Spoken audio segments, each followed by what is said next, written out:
दूसरी जानिब वज़ीर-ए-आज़म इमरान खान ने एक बार फिर बिलावल भुट्टो को निशाने पर ले लिया। बारिश से मुतालिक बिलावल के पुराने बयान का तज़किरा फिर से कर डाला। कहा, बिलावल कहते हैं हेल्थ इंश्योरेंस नहीं, अस्पतालों पर पैसा खर्च करेंगे।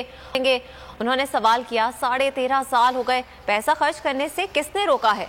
सिंध के अस्पतालों का हाल देखें, कभी जाकर देखें देहात के लोगों पर क्या गुजर रही।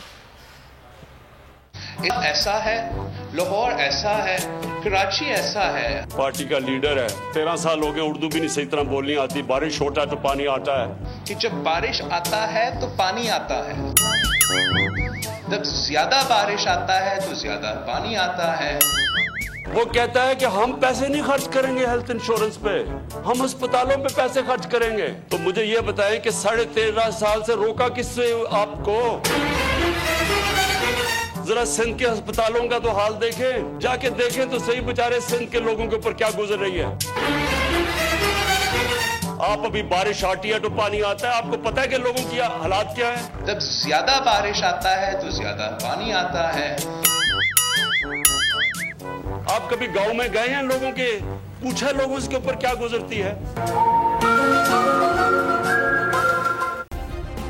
सब्सक्राइब करें और बेल दबाएं ताकि कोई खबर रह न जाए।